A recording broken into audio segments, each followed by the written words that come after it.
बिस्मिल्लाहिर्रहमानिर्रहीम अस्सलाम वालेकुम। सुप्रीम कोर्ट ऑफ पाकिस्तान से मैं हूं इब्रार हुसैन अस्तोरी और नाज़रीन, चीफ जस्टिस काजी फायद ईसा का आज कमरा अदालत नंबर 1 में आखिरी दिन था। आज आखिरी दिन भी इमरान खान और खैबर पख्तूनख्वा हुकूमत पर बरहम नज़र आए। ख़ास तौर पर जो इमरान खान के दौरे हुकूमत में 2019 में दरख्तों के हवाले से जो मामला था, बिलियन ट्री सोनामी जो प्रोजेक्ट शुरू किया गया था, उस पर सवालात उठाए, उस नाम पर सवालात उठाए और बड़े रिमार्क्स दिए गए इमरान खान और उनकी हुकूमत के हवाले से। और साथ साथ जो है चीफ जस्टिस काजी फायद ईसा जो है वो कुछ ज़्यादा ही जो है जंगलात के तहफ़्फ़ुज़ के हवाले से के पी हुकूमत पर बरहम नज़र आए और additional advocate general Khyber Pakhtunkhwa से मुकालमा किया। दिलचस्प गुफ्तगू हुई है आज आखिरी दिन और के पी हुकूमत के वकील ने कुछ इंकशाफात भी किए हैं। इस केस में क्या कुछ हुआ उसकी तमाम तफसीलात आपके सामने रखूँगा। चीफ जस्टिस काजी फायद ईसा कल 25 अक्टूबर को रिटायर हो रहे हैं। आज कमरे अदालत में उनका समाअतें करने का आखिरी दिन था। 10 केसेस उनकी बेंच में लगे हुए थे, उसमें से 4 के उन्होंने फैसले सुनाए, 6 मुलतवी कर दिए। तो उसके बाद जब ये केस समाअत के लिए लगा हुआ था, तो जब समाअत शुरू हुई तो चीफ जस्टिस काजी फायद ईसा जो है वो खैबर पख्तूनख्वा हुकूमत पर बरहम नज़र आए। एक ब्रोशर खैबर पख्तूनख्वा के जो additional advocate general Shah Faisal हैं, उनकी जानिब से चीफ जस्टिस को पेश किया गया कि जंगलात की कटाई के हवाले से रोकथाम और उनके मंसूबों के हवाले से उस पर बजट कितना खर्चा है, वो तमाम तफसीलात जब पेश की गई तो उस ब्रोशर को देख कर चीफ जस्टिस ने कहा कि ब्रोशर बनाते हैं मगर चीज़ों पर अमल दरामद नहीं करते। जंगलात की कटाई रोकने के लिए कोई इक़दाम नज़र नहीं आ रहे हैं, जबकि एक साल में जंगलात की कटाई की रोकथाम के लिए 314 करोड़ रुपए खर्चा किए गए। इस पैसे का क्या करते हैं कोई नहीं बताएगा। क्या सिर्फ ये इन पैसों से गाड़ियाँ चलाई गई? चीफ जस्टिस ने मजीद कहा कि महकमा जंगलात में 7,422 मुलाजमीन हैं, वो क्या कर रहे हैं? जंगलात की कटाई की रोकथाम के लिए इक़दाम क्यों नहीं कर रहे हैं? इस दौरान additional advocate general Shah Faisal ने जो ब्रोशर जो रिपोर्ट जमा कराई गई थी, उस रिपोर्ट को के मुताबिक उन्होंने कहा कि रिपोर्ट के मुताबिक 5 साल में 6,66,000 दरख्त काटे गए हैं खैबर पख्तूनख्वा में। जिस पर चीफ जस्टिस काजी फायद ईसा ने मजीद सवालात किए तो उस पर जो रिपोर्ट थी वो एडवोकेट जनरल खैबर पख्तूनख्वा को बोलने में थोड़ी सी उसमें दुश्वारी हो रही थी, वो समझ नहीं आ रही थी। तो चीफ जस्टिस काजी फायद ईसा ने कहा कि किसी को लिखना ही नहीं आता, तभी आपको भी रिपोर्ट पढ़ने में मुश्किलात हो रही है। इस दौरान चीफ जस्टिस काजी फायद ईसा ने जो मुतल्लिका ऑफिसर थे जंगलात के कमरा अदालत में 17 ग्रेड के जो अफसर थे वो मौजूद थे, उनको रोस्टम पर बुलाया और चीफ जस्टिस ने कहा कि सुप्रीम कोर्ट में केस लगा है, बड़े ऑफिसर मीटिंग में मसरूफ़ है और छोटे ऑफिसर को भेज दिया।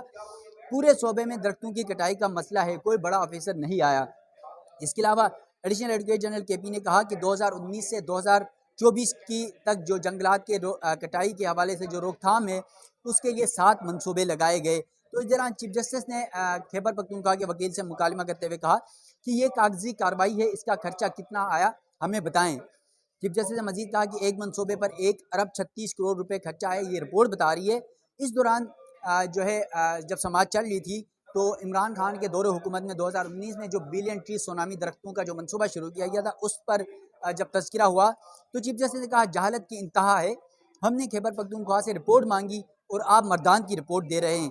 बता दें आपने खैबर पख्तूनख्वा हुकूमत सिर्फ मर्दान तक ही महदूद किया है। डिस्ट्रिक्ट फॉरेस्ट ऑफिसर पढ़ा लिखा है या जाहिल है?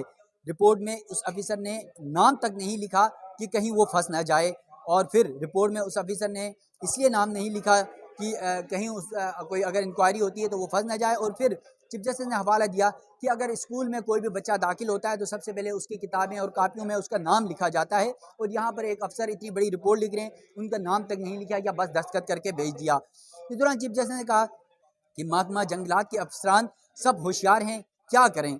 चीफ सेक्रेटरी के जरिए रिपोर्ट दी गई, चीफ सेक्रेटरी KPK के हैं या सिर्फ मर्दान के हैं? चीफ जस्टिस ने मजीद कहा क्या चीफ कंजर्वेटर बच्चे की शादी की तैयारियों में मसरूफ है? ये तंजिया सवाल था और कहा कि चीफ कंजर्वेटिव को किस से मीटिंग है, मुतल्लिका ऑफिसर को इल्म ही नहीं है और चीफ कंजर्वेटिव ऑफिसर कौन सी मीटिंग कर रहे हैं? एक झूठ बोला, अब दूसरा झूठ बोलेंगे जो मौजूदा अफसर यहाँ पर मौजूद हैं। इसके अलावा उन्होंने कहा कि बस बड़े ऑफिसर की जान बचानी है, यहाँ कोई सच नहीं बोलेगा। इसके अलावा चीफ जस्टिस ने एक बड़ा सवाल उठाया और कहा कि गुलामी की जंजीरें नहीं टूटेंगी। 17.5 के अफसर को पेश कर रहे हैं, अब हम इसको क्या करें? समझ नहीं आती क्या रिपोर्ट जमा कराई है, बस एक कागज़ का टुकड़ा जमा करा दिया गया। इसके अलावा चीफ जस्टिस ने कहा कि हमने जंगलात की कटाई की रोकथाम के लिए बजट, कितने दरख्त लगाए गए हैं और कितने दरख्त काटे गए हैं, और फिर महकमा जंगलात खैबर पख्तूनख्वा में मुलाजमीन कितने हैं उसकी तफसीलात मांगी थी। सादा सा सवाल था और इसको इतना मुश्किल बना दिया। चीफ जस्टिस ने दौरान समात बिलियन ट्री सुनामी मनसूबे के नाम पर जो नाम लगाया गया था इस मनसूबे का, billion tree tsunami, Imran Khan के दौर में, उस पर सवालात उठाए और कहा कि बिलियन ट्री सुनामी क्या है, कोई नाम है, किसी लॉ में, किसी आइन में इसका तस्करा है, फिर किस वजह से इसका नाम लगाया गया, आप हर चीज़ को सियासी बना देते हैं। फिर चीफ जस्टिस ने कहा कि वकला सुप्रीम कोर्ट को एपिस कोड लिखते हैं, ये कहाँ लिखा है, मैं तो बताते हुए थक गया हूँ, ये सिर्फ सुप्रीम कोर्ट है, मुझे बता दें एपिस कोड किसी आइन में, किसी कानून में, किसी और जगह लिखा हुआ है, सुप्रीम कोर्ट है तो आप एपिक्स कोड का इस्तेमाल क्यों करते हैं, ये बताते मैं थक गया हूँ। फिर चीफ जस्टिस ने कहा कि अंग्रेज़ी में हमने अंग्रेज़ों से सीखा, तो इसका मतलब ये हुआ कि अंग्रेज़ उर्दू हमसे सीखें, मगर बदकिस्मती देखें कि ज़ियाउल हक के दौर में एक लफ्ज़ जिना बिल जबर मुतारिफ कराया गया और अरबी उस लफ्ज़ को सुनकर मजाक उड़ाते हैं। चीफ जस्टिस ने मजीद कहा कि हज़ारों साल यही चलता रहेगा, ये भी गुलामी की एक निशानी है। चीफ जस्टिस काजी फायद ईसा ने एडिशनल एडवोकेट जनरल केपी से मुकालमा करते हुए कहा कि एक दिन मुझे बर्दाश्त कर लें, जिस पर एडिशनल एडवोकेट जनरल केपी ने कहा हमने आपसे बहुत कुछ अदालत में सीखा है। इस बात पर जो है केपी हुकूमत की रिपोर्ट में मारखोर का भी तस्करा हुआ, तो चीफ जस्टिस ने कहा कि मारखोर आपके यहाँ यानी खैबर पख्तूनख्वा में भी हैं, बलोचिस्तान में तो हमने बहुत देखे बहुत हैं। तो इस दौरान एडवोकेट जनरल जो एडिशनल एडवोकेट जनरल ने केपी के शाह फैसल ने कहा कि खैबर पख्तूनख्वा के इलाके चतराल में मारखोर बहुत ज़्यादा तादाद में हैं।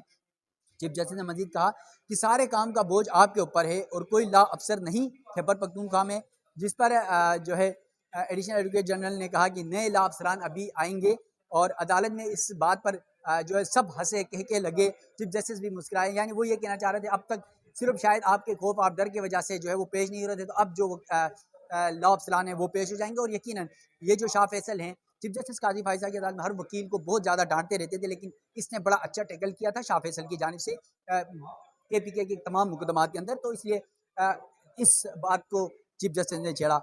अब ये मुकदमा जो था ये था सुप्रीम कोर्ट में तकरीबन 218 को शीशम के दरख्त काटे गए थे खैबर पख्तूनख्वा में, उसके खिलाफ केस था और चीफ जस्टिस काजी फायजा की सरबराही में 3 रुकनी बेंच समाअत कर रहा था। जस्टिस नईम अख्तर अफगान और जस्टिस शाहिद बिलाल आज चीफ जस्टिस काजी फायजा के बेंच का हिस्सा थे।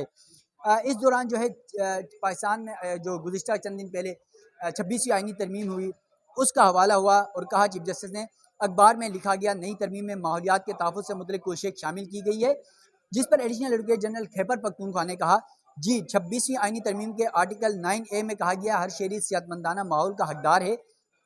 अदालत ने अपने हुक्मनामे में कहा कि आइनी तरमीम में माहौलियात के तहफ़्फ़ुज़ की शिक शामिल करना काबिल तारीफ़ है। माजरत के साथ उसके बाद अदालत ने कहा कि दुनिया के चंद ममालिक की तरह, चीफ जस्टिस ने यह हुक्मनामा लिखवाया और कहा कि दुनिया के चंद ममालिक की तरह पाकिस्तान के आइन में भी माहौलियात के तहफ़्फ़ुज़ का जिक्र अब मौजूद है। साफ और शफाफ माहौल को आइन में शामिल करने से कुदरती माहौल को तहफ़्फ़ुज़ मिलेगा। साइंसी तौर पर भी साबित है कौमों की अच्छी सेहत अच्छे माहौल पर मुनहसर है, जबकि इस्लाम ने भी साफ़ सुथरे माहौल की अहमियत को उजागर किया। आलूदा माहौल से जंगलात, दरिया और नदियाँ मुतासिर होती हैं। माहौलियाती आलूदगी के सबब कई शहरों में रहना भी मुश्किल होता जा रहा है। इसके अलावा चीफ जस्टिस ने कहा कि सारा बोझ आप पर ही, यानी वो लॉ अफसर वाली बात है, क्यों सारा बोझ आप पर ही है, कोई और लॉ अफसर क्यों नहीं आता। तो इस पर एडिशनल एडवोकेट जनरल केपी ने कहा आप आगे बाकी लॉ अफसरान भी आया करेंगे, यानी चीफ जस्टिस की रिटायरमेंट के बाद। इस आपके इस जुमले में कोई कहीं कोई मतलब तो नहीं, चीफ जस्टिस ने कहा कोई मतलब छुपा हुआ तो नहीं है। मुस्कुराते हुए चीफ जस्टिस ने ये कहा तो वकील खैबर पख्तूनख्वा ने कहा कि ऐसा नहीं है। मुअज़्ज़िज़ और चीफ जस्टिस की जानिब से कहा गया कि मुअज़्ज़िज़ और इज़्ज़त माब जैसे अल्फाज आइनी इदारों के लिए इस्तेमाल न करें। आइनी इदारों के लिए वही अल्फाज इस्तेमाल होने चाहिए जो आइन में लिखे गए हैं। बस एक दिन के लिए मुझे बर्दाश्त कर लें। जिस पर वकील केपी ने कहा ऐसा नहीं है, हमें आपसे बहुत कुछ सीखने को मिला। उसके बाद अदालत ने खैबर पख्तूनख्वा में जो जंगलात से मुतल्लिक़ तहफ़्फ़ुज़ से मुतल्लिक़ जो केस था उसको निपटा दिया। लेकिन इस केस में सबसे अहम बात फिर वही थी कि चीफ जस्टिस काजी फायद ईसा 13 माह बतौर चीफ जस्टिस सुप्रीम कोर्ट में फ़राइज़ अंजाम देते रहे। जब जायज़ थे तब भी पाकिस्तान तहरीक इंसाफ हो, इमरान खान हो, PTI हो या खैबर पख्तूनख्वा हुकूमत से रिलेटेड PTI की जहाँ हुकूमत है उनसे रिलेटेड मुकदमात हो तो गरजते हैं, बरसते हैं, बरम होते हैं। और शायद वो जो सुप्रीम कोर्ट में एक सताती रेफरेंस आया था चीफ जस्टिस काजी फायद ईसा जब जज थे, PTI हुकूमत में, इमरान खान की दौर हुकूमत में, उसका गुस्सा शायद उतार रहे होते हैं। और आज भी हमने देखा जब आखिरी दिन समातें कर रहे थे, चीफ जस्टिस काजी फायद ईसा जो खैबर पख्तूनख्वा हुकूमत के वकील हैं, एडिशनल एडवोकेट जनरल हैं शाह फैसल पर, जो और उनकी हुकूमत की रिपोर्ट पर बरहम हुए, बिलियन ट्री सुनामी का जो नाम था उस पर सवाल उठा दिए कि कौन से आइन और कौन से कानून में ये लिखा हुआ है कि आपने सियासी बुनियादों पर सारी चीज़ें बना दिया, ये कर दिया, वो कर दिया। तो ये वही बात है कि चीफ जस्टिस अपनी रिटायरमेंट वाले दिन भी, एक दिन कल आप रिटायर हो जाएंगे, उसके बावजूद आपके जहन में अब भी इमरान खान का भूत सवार है, PTI का भूत सवार है, KP हुकूमत का भूत सवार है। तो पता नहीं चीफ जस्टिस काजी फायद ईसा का ये दौर, मुश्किल तरीन दौर जो है वो अब इख्तिताम को पहुँचा है। आपको पता है कल उनकी रिटायरमेंट का आखिरी दिन है और कल सुबह 10:30 बजे फुल कोर्ट रेफरेंस भी है और जस्टिस मंसूर शाह उम्रे पे बाहर चले गए क्योंकि वो किसी सूरत इनके रेफरेंस पर शामिल नहीं होना चाहते थे। और नए जो चीफ जस्टिस होंगे, जस्टिस याह्या अफरीदी, उनका 26 को हलफ होगा ऐवान सदर में, उस हलफबरदारी में वो शरीक नहीं होना चाहते थे। तो इन तमाम मामलात की बुनियाद पर ही वो बैरून मुल्क चले गए, मक्का चले गए उम्रे को अपनी फैमिली के साथ। तो ये सुप्रीम कोर्ट की सूरत हाल है। चीफ जस्टिस काजी फायद अपने आखिरी दिन भी इमरान खान और PTI का जो बोझ था उससे बाहर नहीं निकले। तो इस केस में भी वही रिमार्क्स हमने देखे।